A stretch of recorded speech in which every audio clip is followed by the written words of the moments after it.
Magandang araw po sa inyong lahat. Isang maldita at mainit na na pagbati po sa inyong lahat. Ito ho si Harry Roque. Ayon po sa balita, yung kanyang mga post, yung kanyang mga vlogs po. So meron pong IP address 'yan. Okay. At ang IP address po, ito po yung ginagamit nating internet. So yung device po natin, 'di ba, na konektado sa internet.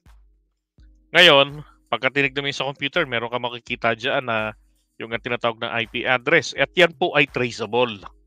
Okay? So, sinusuri na po ito ng PNP. I would say na madali na rin mahuhuli ito. At sabi nga, hinahalughog na nila to sa Mindanao. Naku, wag naman ho sanang mahuli rin ito sa Davao City. Ewan ko na lang talaga pag doon pa to nahuli. Di ba? Sino cuddler nito? So, isa pang issue rito sa kamalditahan po ni Harry Roque, aba, minaliit ang Quadcom na, Diyos ko po, kinakatakutan niya naman. Ayon sa balita, posibleng location ni Roque, batay sa SOCMED post, sinusuri ng tracker team ng PNP. Ito, on the Quad Committee, sabi niya. Dahil ang kanilang motibo ay para pulbusin ang mga Duterte. Para bagang nababaliwala yung karapatang pantao na karapatang mabuhay. Bakit pinapatay ba yung mga Duterte? Nag-i-investigate lang ang Quadcom. 'Di ba?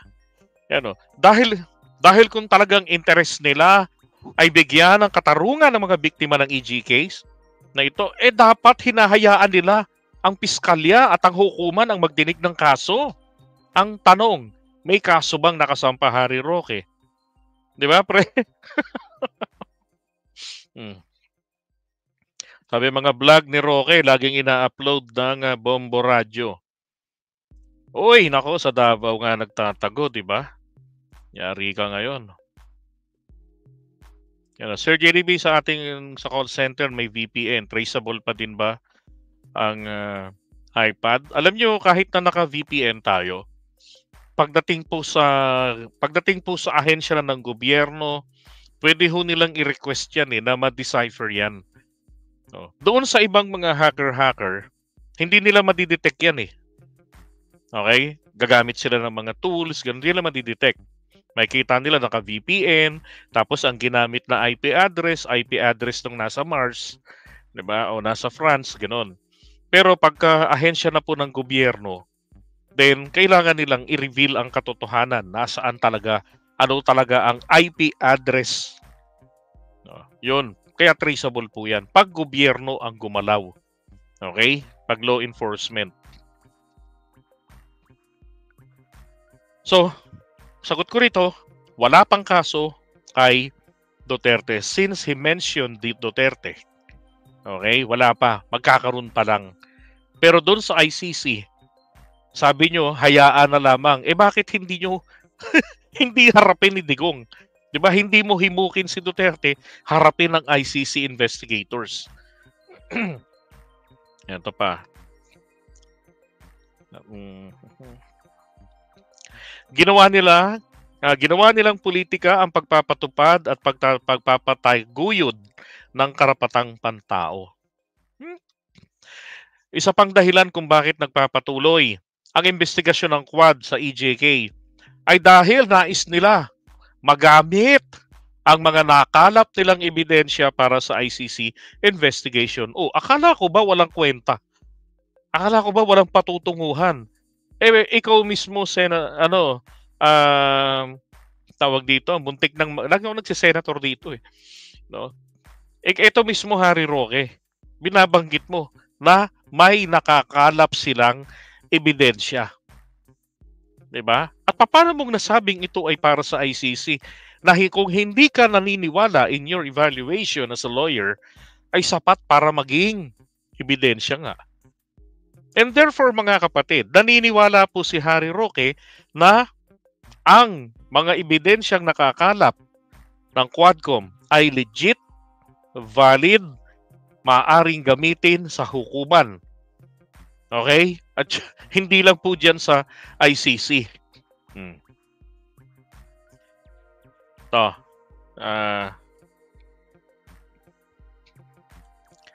Sabi niya, kahit ilang headline yan sa periodiko, kahit ilang top story yan sa balita, sa radyo at telebisyon, hindi po yan magre-resulta sa pagpaparusa sa pumapatay. So umaamin po rin dito si Harry Roque na meron po talagang patayang nagaganap. Di ba? Kung hindi po nadaan iyan sa tamang proseso, baliwala po ang ginagawang pagdinig sa Kongreso. Well, ang investigation is in aid of legislation. Meron na silang nabuo ng mga panukala nila. Meron na silang isinampa last week pa. Kasabay pa nung nakaraang Quadcom. Bago magsimula ang Quadcom, meron na silang i-final na resolution. 'Di ba? So merong nahihita. Now, pagdating dito sa pagsasampa ng kaso, meron na po silang sinasampahan ng kaso. Okay? So siguro abangan na lang yan din na ma-reveal yan dyan sa ombudsman. Sa ngayon ho kasi, for me inappropriate na magmadali na magsampa-sampa agad ng kaso. Tignan nyo ho yung nangyari sa kaso ni Alice Go. 'Di ba? Lahat ng mga possible cases sinampa nila.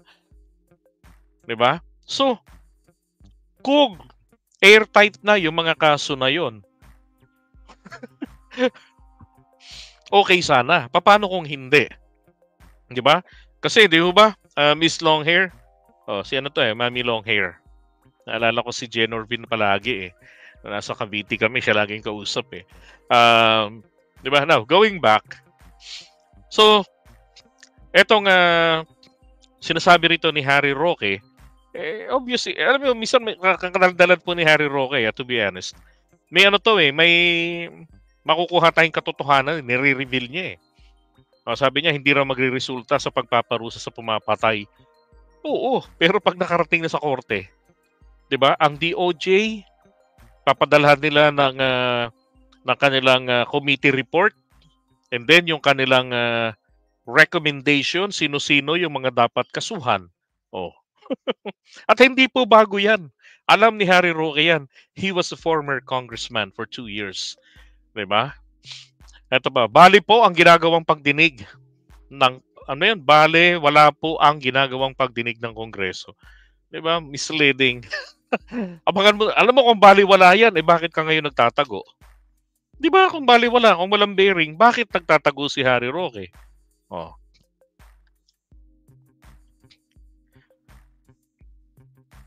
Ito.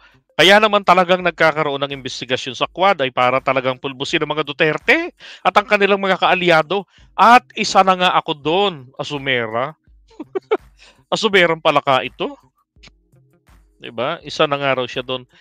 Alam nyo, kung hindi lamang po kasi tinatago-tago niya yung mga impormasyon sa Quadcom, kung talagang malinis, walang issue ng privacy sapagkat yung mga dokumentong isusumiti po ni Harry Roque, hindi po ito ipapublish ng Quadcom.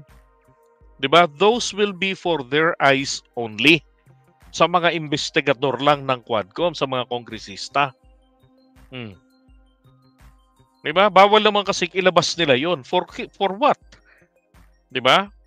Pwede naman nilang makuha yung mga gusto nilang makuha ng impormasyon by just reading the documents.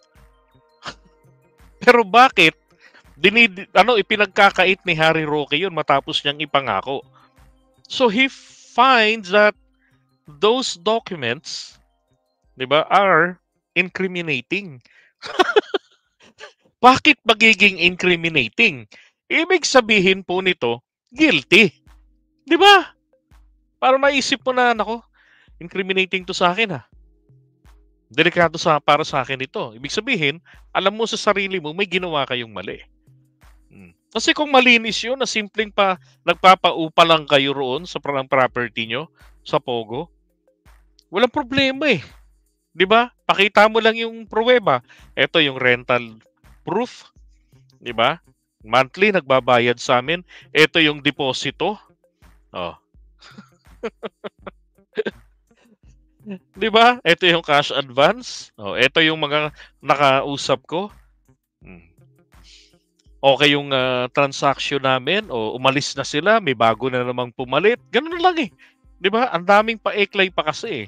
Kaya tuloy lalo silang naiipit. Ngayon yung asawa niya, wanted na rin at tumakas na nga po ng Pilipinas. 'Di ba, isa pa yun si Myla, ano ba tinatago? Oh, sabi, ang laking tulong sa mga hearings, 'di ba, sa Quadcom. Yeah, dapat sa Quadcom magpaliwanag si Harry Roque, eh.